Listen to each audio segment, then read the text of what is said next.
The spectacle of impunity. The phone hacking cover-up claims across the Atlantic. I'm going to read into this piece from Byline Times, you guys. Let's go.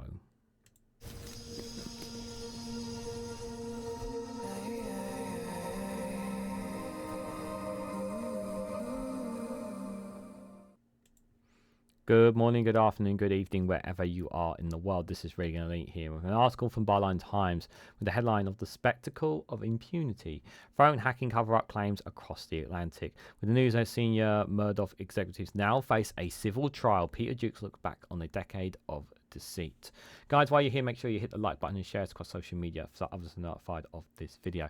So before we read into the piece from Peter Jukes, who is one of the founders of Byline Times, and I always recommend checking out Byline Times and the wonderful work that they do, guys. So I do think they really have some really great content.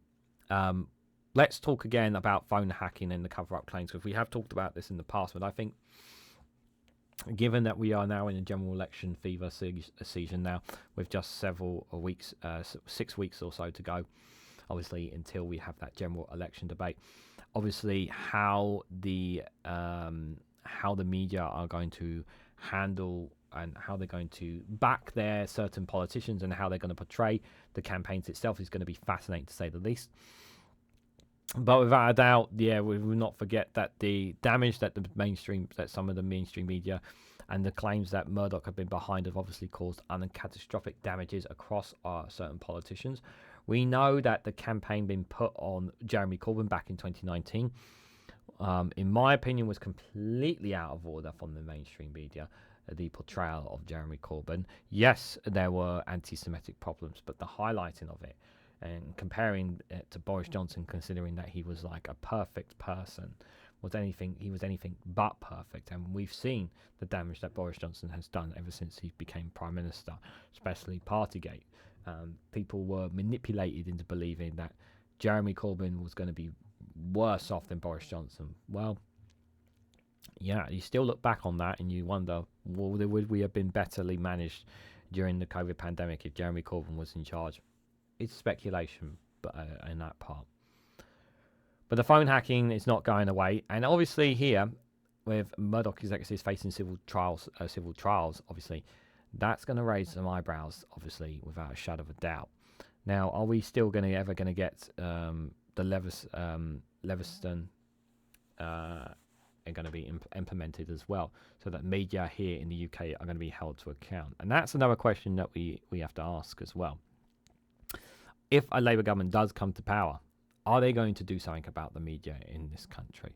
Because there is a lot of media that are out of control, and they need to be put on a leash, to be pretty much, I would say, because for too long that there's been too much misinformation out there by them, a lot of lies and a lot of deceits by certain media outlets, and that needs to change.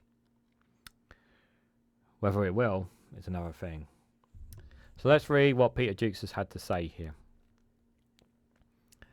So, it's exactly 10 years ago since I sat in the hush court 12 of the Old Bailey to hear the jury forewoman read out the verdicts in the 8-month-long phone hacking trial of Rebecca Brooks, the then CEO of News International, on charges to conspiracy to hack phones and pay public officials for stories, and along with her assistant Cheryl Carter, head of Secretary Mark Hanna, and her husband Charlie Brooks, in charge of conspiring to pervert the course of justice, all were found not guilty.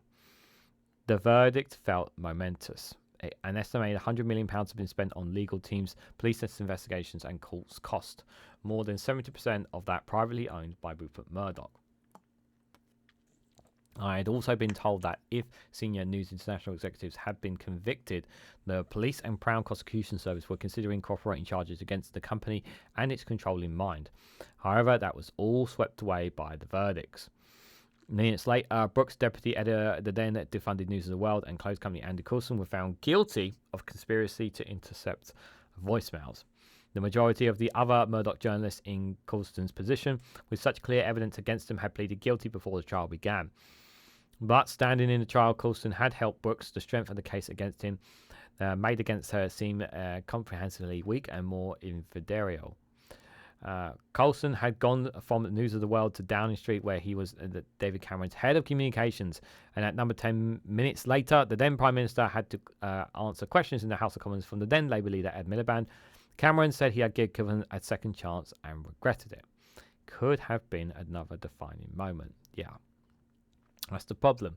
Politicians have there is a line where politicians get too close to journalists here, and this feels like one of those moments, guys. The trial and the Leveson inquiry into the culture, practice and ethic of the press launch following the full exposure of the phone hacking scandal by The Guardian in 2011 had unleashed a torrent of information about the merry-go-round of clandestine social contacts between senior news editors and newspaper proprietors and top politicians, with Murdoch meeting prospective British prime ministers as if he were the ultimate power in the land, and then being invited through the back door to Downing Street, where they succeeded, as if being in Bed Nation. It was as if a light suddenly had been turned on in a dark room. We saw Brooks herself partying with Tony Blair and David Blunkett and enjoying country dinner and horse riding trips with her Oxfordshire neighbour David Cameron. We glimpsed the plush interiors of elite political media class that manipulated the public through a series of backdoor deals and revolving door appointments. But then the light turned off and we're in the dark again. Let's be very, very clear, and I want to remind people of this. Keir Starmer has had meetings with Rupert Murdoch. Do not forget that. At the time of the phone hacking trials in a trial verdict in 2014, it would have been fair to comment as to suggest that, though Rebecca Brooks was found innocent of several criminal charges, she was guilty of being one of the most incompetent editors and CEOs in recent history, somehow not noticing what the lead prosecution called the criminal enterprise operating beneath her. People speculate that she would have to find another career, so it was almost as great as a shock that within a year Brooke was back in her old job as head of the now rebranded News UK, and one of the most influential figures in British media. And that's how the spectacle of impunity becomes embedded in our lives. Thanks to a decade of detailed civil litigation since, we now know much more about the things the media wasn't punished for. News UK had started claiming that phone hacking was the producer of a rogue reporter, and then by shutting the News of the World, suggesting that it was a rogue newspaper, and that the criminal news gathering operation had nothing to do with Murdoch's flagship daily tabloid The Sun, which Brooke also edited. This turned out to be bunk. More than 1,600 privacy cases have been settled by the company, many of them claims against The Sun, and News UK paid out about $1 billion to date, nor was unlawful information gathering limited to voicemail interceptions. Many of the settled claims involve blagging, theft, landline phone tapping, surveillance, and unlawful access to private medical and financial records. On the corporate scale, the evidence of the systematic cover-up was only increased during the last decade. My live tweets from the Old Bailey were the basis of lawyers seeking to disclose about News UK email deletion policy. Clever Murdoch lawyers tried to rename their email retention policy, as it now appears, according to a concealment and destruction claim that the company destroyed vital evidence every time it was asked to preserve it. Some 31 emails were deleted as civil and criminal cases loomed. Yes, there are a lot of information and details. Those emails, yes, we covered it on a similar story from Barline Times, that those emails were destroyed by them in an effort to cover up the truth of what happened. Journalist Nick Davis, who was first reported by the home hacking scandal in The Guardian in 2009, came out of retirement to dig deeper into the new evidence lodged in his civil claims for Prospect magazines. Now edited by his former Guardian Avet Reinsberger, he reports on the converted cover-up by News UK and how journalists or investigators who might have blown the whistle were rewarded with jobs or cash payments and required to sign NDAs and non-disclosure agreements. Davis revealed that it was not only emails that went missing. Following Brooks' arrest in July 2011, 125 items were seized by the police and placed in a secure area in the company's Rapping HQ under the supervision of two Murdoch executives, Simon Greenberg and Will Lewis. When detectives returned to complete a detailed search of all the equipment, they discovered only 117 items remaining. 8 filing cabinets seized from the office and editors of the managing editor had been removed. They have never been recovered, but the scenes of lawlessness and impunity goes further. So right here is this evidence here that's vital to it, not just emails, but obviously paperwork and documents taken and destroyed or disappeared before investigators looked into it. In an account that sounds more like the actions of an East German Stasi secret police, Davis suggests that News UK continues its unlawful news gathering even as Parliament was investigating it. And that was it's using criminal methods to hack the phones of MPs, not just for tittle-tattle or tabloid seeds, but for political and commercial espionage. From the payments and phone logs disclosed by News UK to the criminal civil claimants, Davis reported that News UK employed numerous private investigators to hack private individuals and also MPs, including cabinet ministers. These criminal methods were used to target politicians and every rank, including the Attorney General, Business Secretary, and up to the Chancellor and Prime Minister.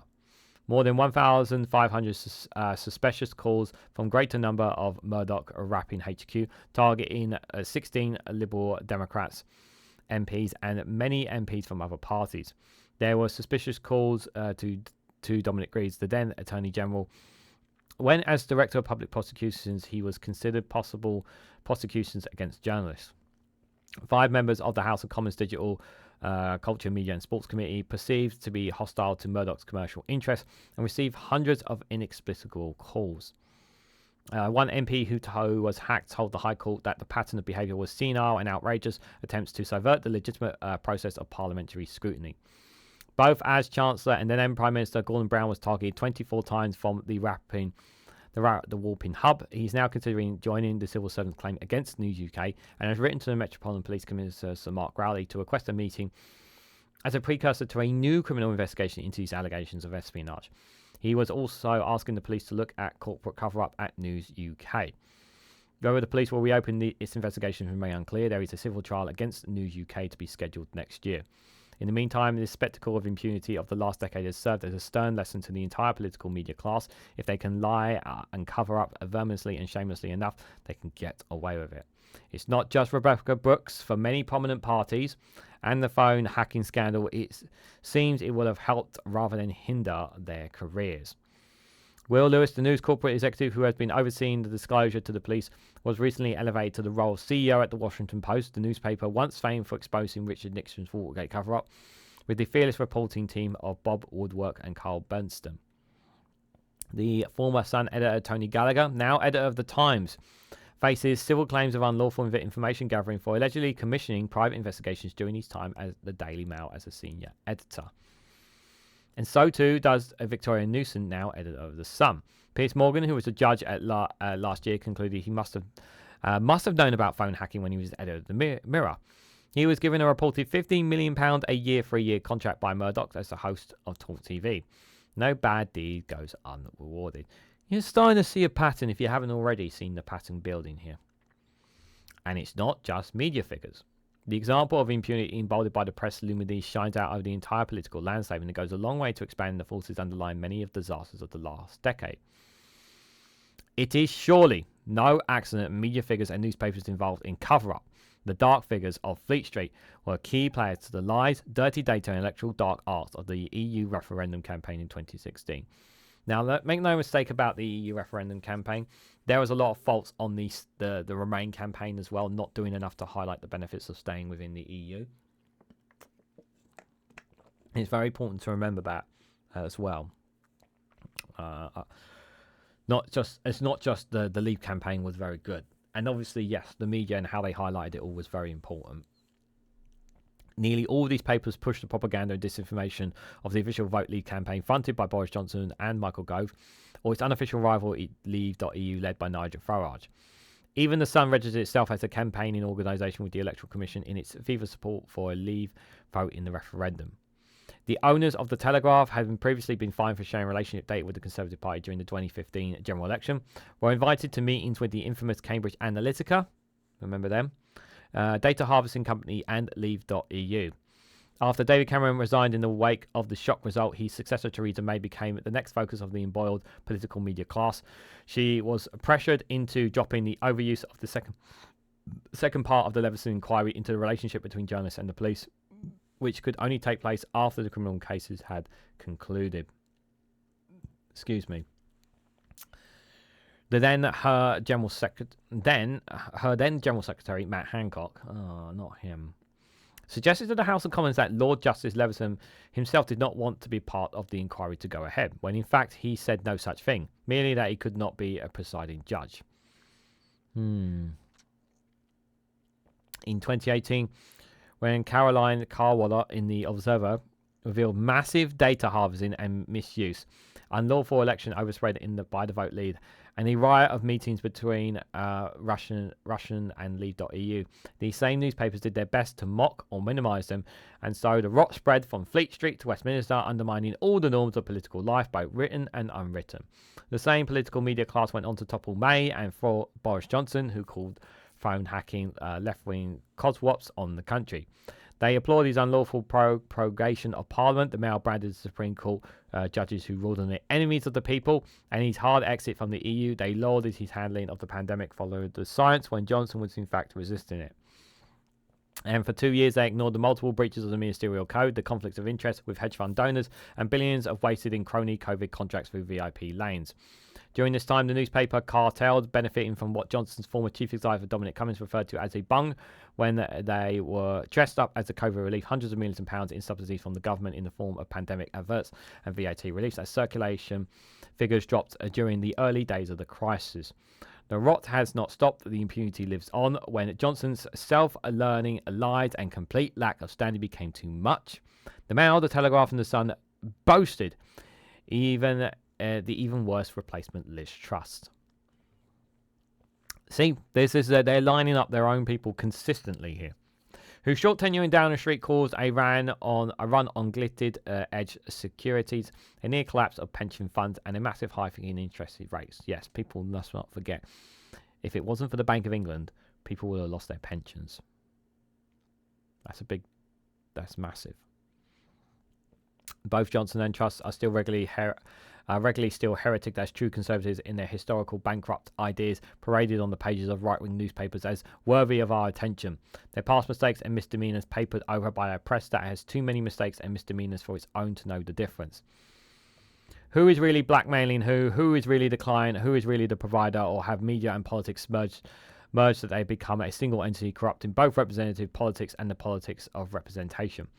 As we head towards a general election now, expect this spectacle of impunity to intensify and accelerate. Both politicians and the media are like a couple in the dance of Magabar, locked in an embrace of complicity and guilt. They cannot escape until the music stops. Very nice piece there by Peter Jukes, the co-founder and executive editor of Byline Times, and he's right. They are going to cause damage. They are going to continue to cause damage in this country, in all aspects of it.